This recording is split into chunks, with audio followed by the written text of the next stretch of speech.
Comrade Dantata Mahmud is our guest. All right, let's start this way. What's your general assessment of the state of the nation right now? Well, presently, there is rumor going around that there was an attempted coup, even though the state apparatus disputed it. From nook and crannies of the country, it is still soaring where people are discussing and saying it actually happened, but no clear evidence.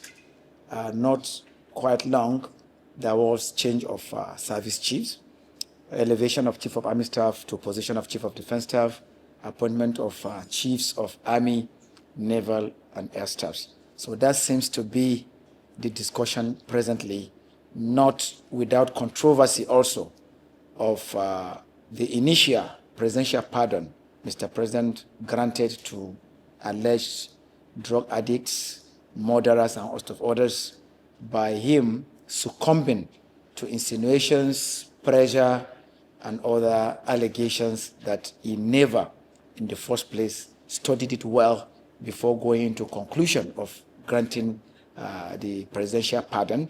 And he, in turn, made the Attorney General and Minister of Justice to look into it, where amongst them, Mariam Sanda that killed her husband, I think pardon has been reversed, I think reduced to like 12 years and host of others. Then also he has given the Attorney General and Minister of Justice the mandate to scrutinize and see that those earlier given this pardon that committed criminal activity and host of murder and what have you should be reversed as well.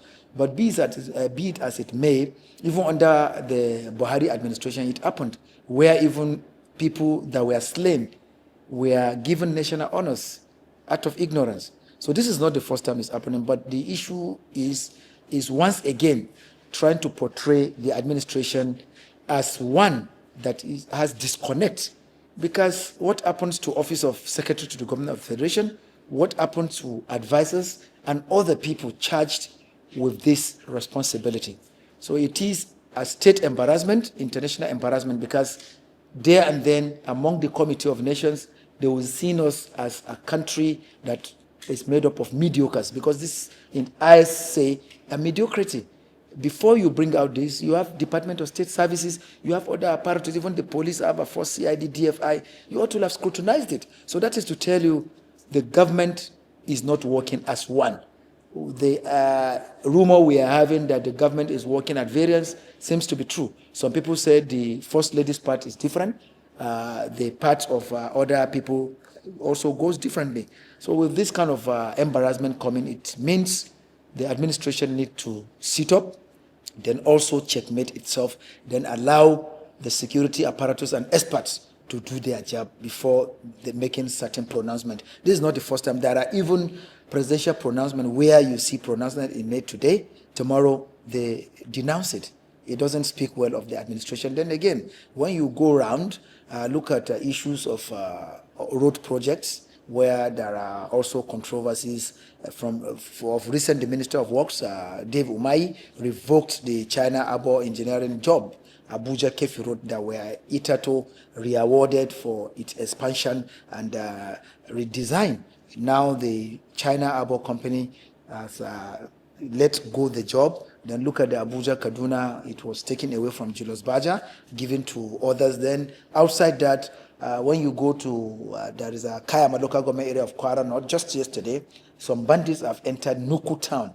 Hitherto, that was the stronghold of Mahmuda terrorists, even though the 33-year-old Abba from Katsina State was arrested in Wawa in Niger State, but the proximity between Wawa and Kayama is just 62 kilometers, just yesterday.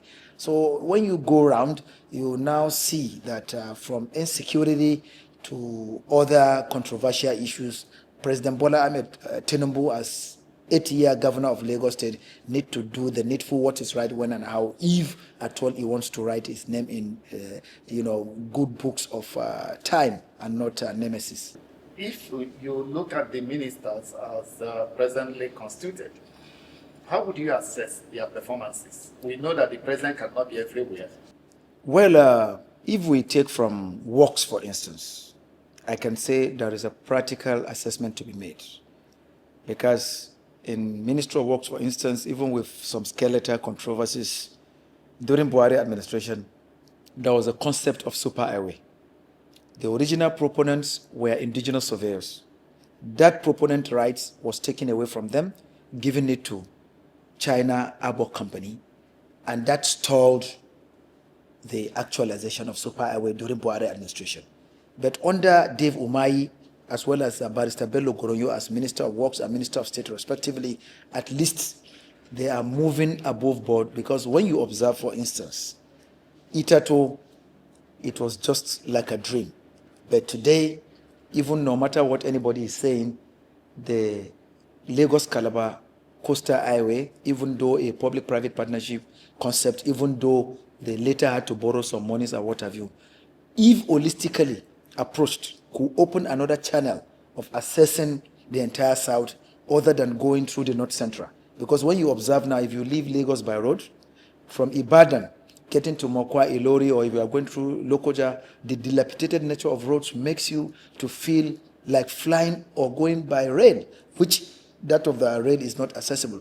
So to some extent, I think the sojourn of Dave Umahi as Minister of Works and Minister of State, Barrister Bello Goronyo, is trying to, because I have had cause to closely monitor some of the things to do, even with some errors. They closely supervise. Look at now, for example, the re-awarded Abuja-Kaduna road that Julius Baja earlier abandoned due to certain reasons, non-mobilization and kidnap-related activities. They re-awarded it, and the standard concrete being casted there can stand 50, 100 years. I have a lot of civil engineers who are Nigerian, and for the first time also, indigenous civil engineers are also involved in it. In fact, the president made that. So be it as it may, let that ministry be given enough funds, because contractors are also complaining. Some of the contractors old, that some of the jobs they have executed, they've not been paid. And it doesn't go well when you execute job and you are not being paid. Then coming to FCT, a lot of people are saying Wike is performing in the first place. The Wike seem to have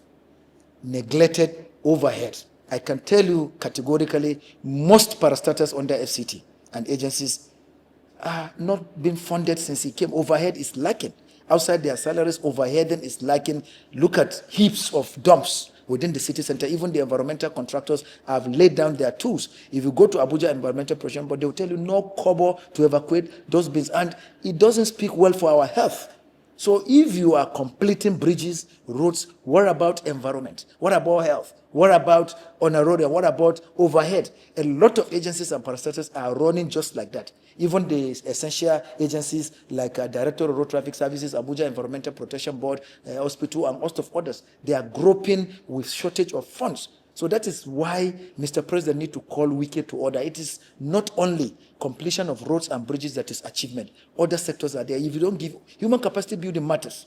Since he came, can we tell the numbers of employments that have been generated? For those that are employed, even monies to run. Most of his mandate secretaries and permanent secretaries, as well as heads of other agencies, are just running pillar and post with no funds in FCT so well. FCT is granted so now because overhead is not there. Even the basic security, basic traffic control is becoming difficult. If you go to VIO there, that is called Director of Road Traffic Services, funding is not there as regards overhead, the Ministerial Task Force, Abuja Environmental, Parks and Recreation, and host of others. Then again, he came revoking what concerns the FCT minister with already licensed gardens from Zone 3 to others. Look at, there was a garden near Ritalori. I don't know whether if you leave Area 2, you are going to Ritalori. The minute you pass that overhead bridge, this is Shafa by the left, before Ritalori by the right. Itato used to be a garden before a SCDA quarters there. Buildings have been erected there. And you are not supposed to erect buildings on Greenland. All these areas are Greenland. Presently, as I'm talking to you, from Area 2 to Area 3, when you are going to Ritalori by the left, Itato revoked and demolished gardens there. They've erected buildings there. Of recent, they had controversy with the police eye authorities, where he said there is a place the police are building that is after by Cedar Crest upon Nepa that is under tension, that they had to lock some of the task force officials and also for that. Okay, if you are now saying that kind of a thing, what happened to building to that earlier demolished garden between Ritalori and Area 2 by the right, opposite Shapa filling station? These places during Erufai were declared as green areas. So Then insecurity today, from 8 o'clock to 9, you cannot freely walk from Sheraton Junction to Sec Junction, or from that Sec Junction to National Mosque, or National Mosque to Sheraton, or Sheraton to Central Area, or other bridges in Zone 4, Zone 5. You will see these boys coming from the bush to collect your phone. We have cases where they've killed a DSS operative whose phone they snatched and they ran into the canal. He followed them unknowingly. They killed them. We had cases of one chance where EFCC operative along Lube City Gate was killed. VIO officer in Area 3 Junction, close from work, going to Gwagwalada to look at the mother who was sick in the hospital, lost her life as a result of one chance, what have you. The ministerial task force made up of VIO, DSS, civil defense, and other agencies today is cash-strapped. They have dilapidated vehicles, and among their purview involves regulating Okada riding, route for Keke Napep against one chance and what have you. All these agencies have no funds under Wike, and even now, as it stands, a lot of heads of those agencies to see Wike is even an issue, where they say it treats files at will. Then again, even in the Abuja Geographical Information Services, a lot of favoritism going on there and also of other things. So Wike in FCT need to do a lot on security, because presently insecurity, even though the security agency will say, when we are talking about insecurity, it is not when bandit, okay, it's just of recent that chairman, House Committee on National Security and Intelligence came to tell us they received a warning note from non-state actors that they are coming to attack National Assembly. That is also an embarrassment. He is Minister of FCT. Under the Federal Capital Territory Administration there, you have a full-fledged security services department that coordinates the security agencies, including the Army Gas Brigades, the police, NDLEA, Immigration, Customs, Civil Defense, Fire, and Road Safety, VIO, and all of others. But they are not adequately funded. Wike seems to be concentrating on only project completion on bridges, roads, and leaving the other area. Education is suffering. If you go to most of the schools, outskirts, nothing to write home about, hospitals, then also of other things. So then again, come to other ministries, like Interior Ministry. How on earth can you make the immigration hype the price of passport? International passport is our international and national pride, 200,000. It means you don't want the less privileged people to access these security documents. After all, there are certain appropriation that is made for Nigerian Immigration Service. So the Minister of Interior did not do it well. It seems to be capitalism and also other things. Then come to issue of tax reforms. They are talking about tax reforms and what have you. The issues are, even the Presidential Tax Committee, even at inception, Govt, they took over 4 billion before that committee took off, which itself is corruption. Then who is checking the checker? The House Committee, Senate Committee is also checking, because it appears they just brought some Lagos boys to come and tell us what needed to be done, not mindful of our rights as voters. So the tax reform, even though passed and also other things, is another thing that there are certain gray areas that they brought to punish certain people, which ought not to be. Then come to issue of policing. Under this administration now, Falomo Ikoyi, police barracks have been sold, saying they are redesigning, redeveloping, giving the police officers 1 million. In Abuja here, Utako, Jabi, and most of others. And we want the police to take charge of internal security. How? All this one you see members of the armed forces doing is not their purview. Internal security lies in the purview of the Nigerian police, with the larger specialized squads like Police Mobile Force, Counter-Terrorism Unit, Special Forces, Intelligence Response Team, Special Tactical Squad, Special Intervention Squad, Border Police, Marine Police, and all. They are lacking in funding. Operational vehicles are not there. Gadgets are also lacking. You go there now, what they are doing is land grabbing cases and other disputes, which ought not to be. I know you are a security expert. We come to that. Let's return to the issue of Wike that you mentioned. But a lot of persons in FCT are also hailing him and saying that, as a matter of fact, he's the poster boy of this administration, that the president can go and sleep, assured that 2027 will be won, given all that Wike is doing in the FCT. You see, we have short-sighted and foresighted people. For anybody that knows governance, infrastructural project completion differs from other areas. In the situation where you prioritize completion on area of roads, bridges, and what have you, living health, education, security, human capacity building, and others, what have you done? Wike is only tackling one, which I've mentioned. What about the rest? These people praising him, engage in sycophancy, maybe for reasons best known to them. Have they cared to go outskirts of Abuja, maybe Dobi village, maybe Anagada village, maybe Nyanya village, maybe Karu village, maybe Ushapa village, and see how primary healthcare centers are faring under Wike? How hospitals are faring under Wike? Have they cared to check what is happening in the night? Of recent, Arise reporter was killed, even though they said it was panic that made her to wanting to jumping up from four-story building. But what created it? Insecurity. We are there to be beefed up security. That wouldn't have happened. A whole brigadier general was killed in an estate apartment in Abuja. Yesterday, I was in one estate in Lokogoma. They said kidnappers have made about 3 attempts. As I talk to you, a lot of places within FCT are not safe. Most of these estates you are having, they are outskirts. When you go there, how many operational vehicles of the army, police, and others do you see there? The areas you see them showing their show of force is when Mr. President is going to airport, or Wike himself as minister is commissioning projects. You see road safety vehicle on buffer zone, Air Force, Civil Defense, Police, DSS, Army, trying to show that all is correct. But go to the nook and crannies, the remotest part, outside the sting operations that they periodically carry out. Tell me, even within the metropolitan center, the so-called convoy patrol, from 1 o'clock, you don't hear the siren. We have Operation Sweep. When they go, after hoovering, made up of all the service agencies, they park in one place, and that is the end. When something is happening at Port Settlement, if you are not lucky, the criminal element succeeds. There are several times where I had to assist victims from central area that were freshly robbed of their telephones. They have a long knife. During one of my conversations with one of our divisional crime officers in Secretariat, he said they used to go in disguise. But the moment they arrest these culprits and arraign them to magistrate courts, to their surprise, they still see them moving freely.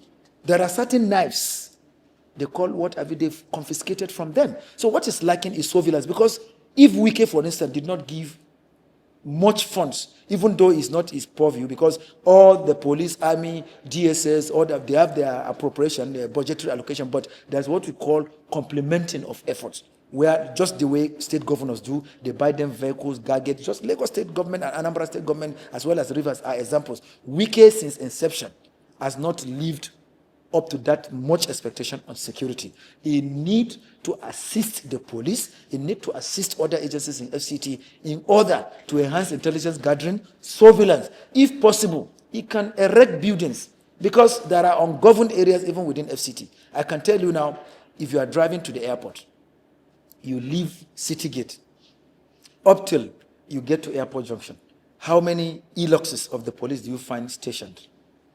How many of those guards brigades? These are the issues we are saying. Sometimes when emergencies are happening, before you reinforce, the havoc has been done. So Wike is prioritizing completion of projects, roads. Some people are alleging that maybe he's doing that to make some funds for them to have re-election and what have you. It needs to also prioritize security, then overhead, like I told you. A lot of people working under federal, is now exempted from Treasury single account, where the president gave him the waivers. They appointed 9 permanent secretaries. Already there were mandate secretaries. Then there's FCD, executive secretary, and also other. As I talk to you now, most of the mandate secretariats have not funded.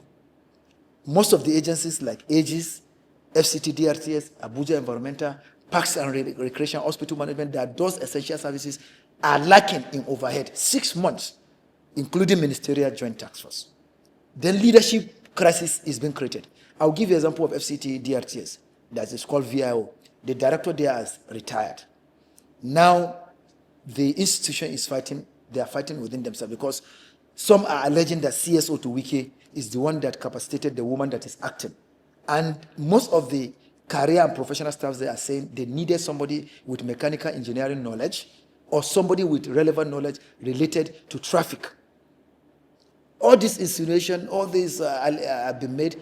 Wike is nowhere to be found to address issues. So a lot of agencies under him are suffering because leadership vacuum have been created. He as minister that is supposed to effectively supervise is nowhere to be found. He's concentrating from Monday to Friday on project completion. So he needs to also give attention to security, education, human capacity building, as well as others. What do you make of those who argue that he went to Asia Pacific Cities Summit and Mayors Forum in Dubai, UAE, with his 2 children? What do you, some people have said that is a level of impunity, but he says he's trying to expose them to the kind of work he does. What's your take on that? You see, our governance in third world countries differs from that of first world countries. For example, were he to be in Britain, by now, he should be resigning. But you know, we have a system where anything goes.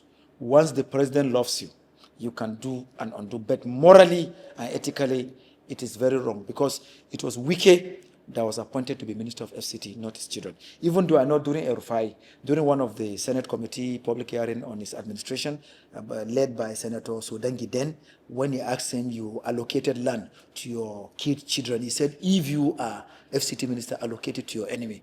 It has been the practice amongst our leaders, ministers, governors. You had issue in Jigaos, the Sule Lamido, who as governor gave juicy contracts to his children. So I think Wike is also going that part. Be it as it may, it is when we take governance with morality, with fear of God, with conscience. You see, conscience is what most of our leaders are lacking.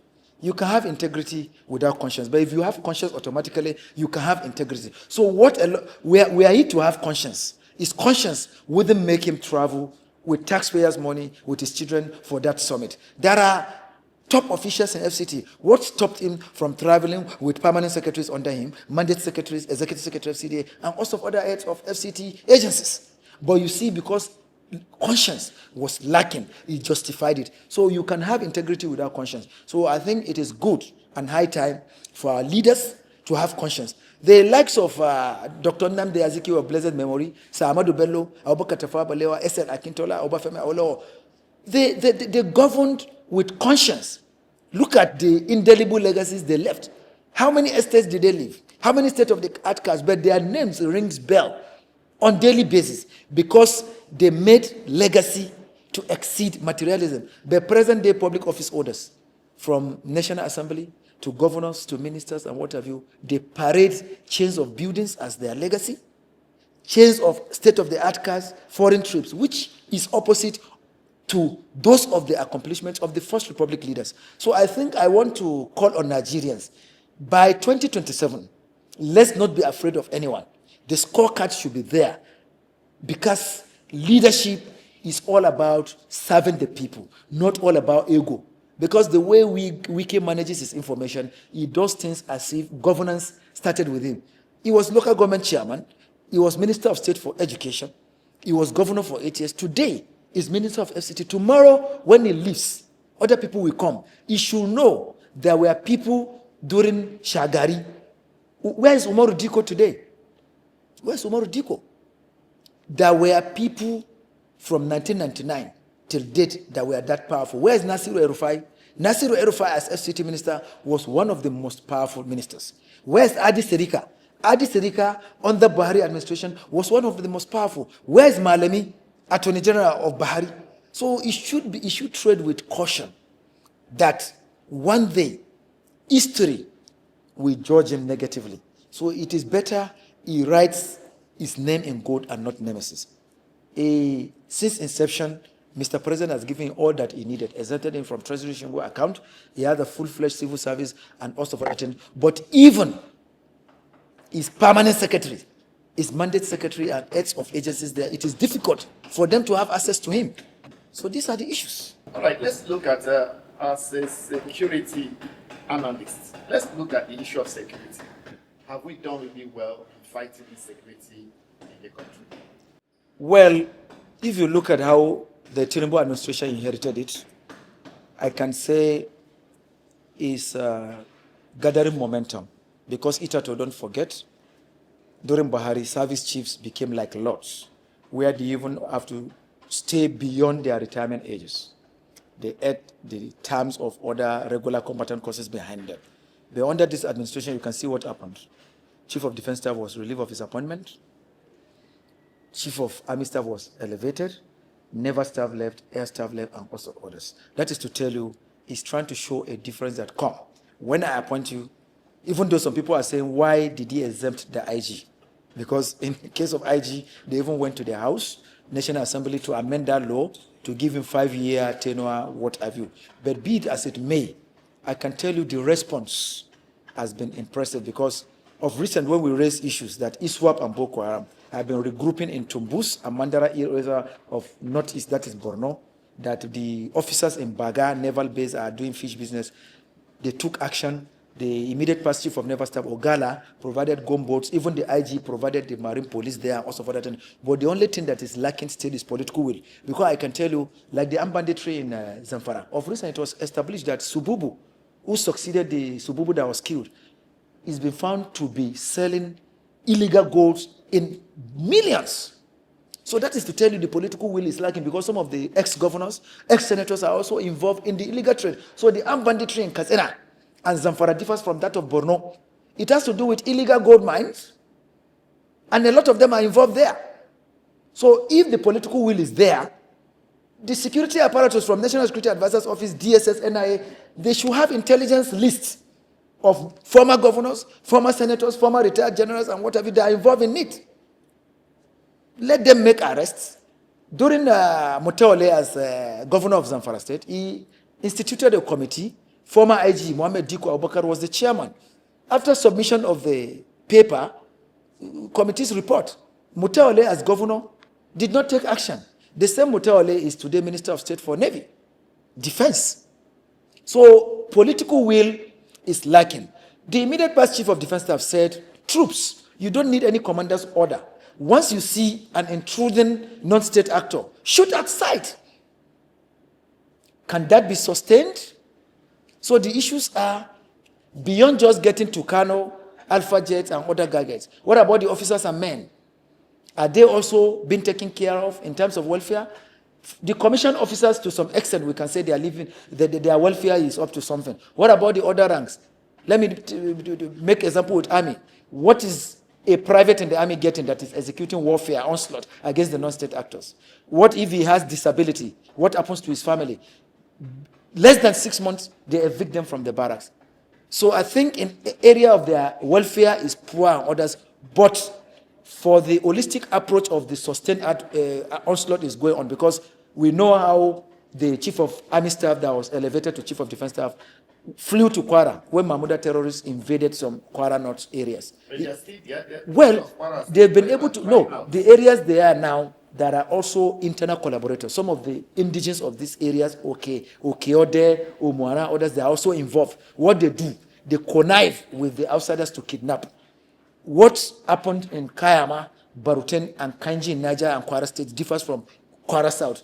That of Kwara South is mass kidnap, which has to do. There is a village called Babanla where the wife of the king is under investigation. They found some ransom money in her account. So there is internal conspiracy, and that is why most of the times we tell people there is what you call ownership involvement in security. You are the receiver, the inhabitant of the area, give intelligence information to the security agencies. So as regards Kwara South, there is internal conspiracy where some of the indigenous people are also involved in ransom sharing with the kidnappers, unlike the Kwara North. Most of the people in Kwara North, Kayama, Baruten, then Niger, Wawa, Kanji, they were the ones that informed the security agencies, this is where you can get the Mahmuda, what have you. DSS arrested the leader in Wawa, 33-year-old Abba. That differs from Kwara South. So the issue is welfare of the security agencies. You know, all the agencies are involved. If you go to Maiduguri, for instance, multinational task force is there, 7th division is there, theater command is there, police is doing what have you. What is their welfare? And it is also high time for the president to make police adequately fund the police so that they can take charge. Because with the specialized squads that the police have, if they are not able to do the needful, then the military will continue to be outside. Army, Navy, Air Force are not supposed to be here. But it is escalated, left for the police, no gadgets, no adequate funding, they wouldn't have been able to tackle it. Our police that goes abroad and they give them accolades, but home here, you leave them with only charge and bail, land grabbing related cases and other issues that are not important. In the light of what you said, do you think the coming of the new service chiefs will make a difference in the fight against insecurity now? You see, soldier go, soldier come, barrack remain the same. Sometimes it is not change of the service chiefs that matters. Don't forget, they also have sectors, channels, and structures. Chief of Army Staff, for instance, has his GOCs. Chief of Air Staff has Air Officer Commanders. Naval Staff has Flag Officer Commanders. The Chief of Army Staff, Naval, Air, Chief of Defense Staff alone cannot do it. Periodically, they visit to supervise. The people that carry out the field assignments are the commanders. For example, if it's in Jos now, the STF commander is in charge. You go to Operation Fansanyama, there is a commander in charge. Are these commanders also ready to work with the new service chiefs in terms of understanding themselves? Because also you know there is godfatherism and favoritism. If, for example, the commanders that are already existing are not in good book of the new service chiefs, no matter their competence and wherewithal, and they go, and you bring weak ones, what matters? So it's the foot soldiers that matters sometimes. So the only thing they need to do, these service chiefs, is to also carry out internal restructuring. Is it as a commanding officer, base commandant, brigade commander, are you competent? The Operation Fansanyama you are leading, is it gathering momentum in Rijau, Niger State? Is it gathering momentum in Zuru? Is it gathering momentum in Oweri? Is it gathering momentum in Maiduguri, Metele, Mafa, or other areas? Operation Adinkai, is it gathering momentum? Because they are needed to be military-civil collaboration. And when I talk, more than quarter of inhabitants of Borno, they are informers to Boko Haram and ISWAP. Let anybody tell you. That is why you see periodically when our troops are moving, they ambush them. Because when the convoy pass, they will call the non-state actors and say, come, so numbers of convoys are passing. They instantly ambush. So they need to also extend their military-civil relations to communities where they can bring in non-governmental organizations to enlighten some of inhabitants of these areas that are receiving Mafa, Metele, Bama. There were military cantonments that they were overrun, invaded by non-state actors. These things wouldn't have happened without internal collaboration, even among there are unscrupulous elements. In Yaradua barracks there was a time during Buhari administration where a military personnel was arrested for giving arms to non-state actors. So some of the people in charge of armor, where they keep those weapons, also periodically let them carry out inventory of this. Because godfatherism also, there are best crop of military officers who train as regular combatant officers, short service officers, as well as the others in the academy. But due to godfatherism, they are not in the right places. You either choose them as ADCs, military assistants, and also other things. We know insecurity is not peculiar to Nigeria alone, but Nigeria has the capability. Annually, the personnel parade of regular competent officers itself will show you during the presidential peeping and passing out parade. Those boys that goes from Tamal 1, both Air Force, Naval, and Army Cadet, till Tamal 5, where they do their POP. They don't just go there and take granite. No, they go through rigorous training. Rigorous training, when I tell you. It is only when they get to 4th year that the Naval Cadets go to One to do the maritime training, sea training. Then the Air Force either go to Air Force training ground or Air Weapons School and what have you. But even there, in the academy, are they properly fed? Are they properly being trained? Can you compare them with Sandhurst? We have military generals who retired who were trained in Sandhurst. You can see their capability. Itato, there used to be exchange programs where some cadets are even taken to Indian Defense Academy, Sandhurst, and host of others. Are these things also happening with the corruption at the defense authorities? So the issues are, when you are fighting insecurity, you must do it holistically. Zamfara, Katsina is a place the service chiefs must focus on. I want to categorically tell them illegal mining is also one thing that is making armed banditry not to end, because those armed bandits were hitherto contracted to come and guard these illegal sites. They got to know the proceeds in and turn against the people that brought them to do it. So let's not tell ourselves lies. Let no one be above the law. There are politicians, there are creme de la creme of the society from that area that also have subjects that are also benefiting from activities of these bandits, because once this banditry stops, their illegal mine stops. We have a task force from Ministry of Solid Mineral Development. They've been moving to Abuja villages saying illegal mining. I have not seen them in Maru in Zamfara State. I have not seen them in Shinkapi. I have not seen them in Kotorkoshi. I have not seen them in Sahe. I have not seen them in Talata Mahora. I have not seen them in Sabombini. I have not seen them in Goronyo. I have not seen them in other areas. These are areas where illegal minings are going on. So we must face the facts. And intelligence reports have it. We are just beating about the bush. Boko Haram in Borno, we know that is religious ideology, that education is a crime. But even at that, there are some of the bad eggs in the uniform agencies who are feeding fat from the funds that is given to them to execute this warfare. They don't want it to end also. In Baga there, where you have naval base, they are doing, a lot of them are involved in the fish business with Hotel of No Regrets. They are involved in fish business there. Most of the military top ranks, they should also investigate that. The immediate Vice Chief of Naval Staff took gunboats there. IG took a marine police there. Are they combing the maritime water very well? The remnant of the maritime waterways is where ISWAP and Boko Haram use for their meetings. We've told them severally. Tumbus and Mandara Hills. And you know that place has border with Chad and Cameroon. Of recent, one of the children of Mohammed Yusuf was arrested by Chadian police under common cooperation. So he left the shores of Nigeria until he got to a francophone country. Chad cannot be favorably compared to Kwara, Kano, or Niger State. But the police were able to arrest the son and host of others. So now the collaboration is between ISWAP and Boko Haram. Then there are also foreign mercenaries that are assisting them. NIA needed to also do something. We have National Intelligence Agency. They work in our missions. Even though I'm not supposed to reveal, they are here. This is the time for them. We have multinational joint task force made up of Chad, Nigeria, and also other things. In fact, the gendarmes, the arrests the gendarmes make from Nigeria and Chad is even more than that of Nigeria, because today, joining the NDA is like class. I want to go and become a military officer, fly flag, blow siren. Those flags they fly, they make them have ego. That is not why they join the services. For you to have been trained with taxpayers' money in NDA, also shows that you should come and show those skills. Because for every regular combatant cadet there, from Tamal 1 to 5, is government money they used to give. They even pay them salary. Let me tell you that secret. Every cadet in NDA is paid salary, up to personal parade. So you now come out, your priority is to become General, Air Vice Marshal, Rear Admiral, have house in Ikoyi, Victoria Island, Guzape, and Sokoro. No, it should stop. What's your impression about our democracy? Well, our democracy is becoming like a one-way democracy. Even Mba, who is governor of Enugu State of recent, decamped. Most of the top opposition leaders are now in APC. And people have insinuated that APC is trying to turn Nigeria to one-party state. Even though the opposition is also in disarray. The PDP now, they are loggerheads with each other.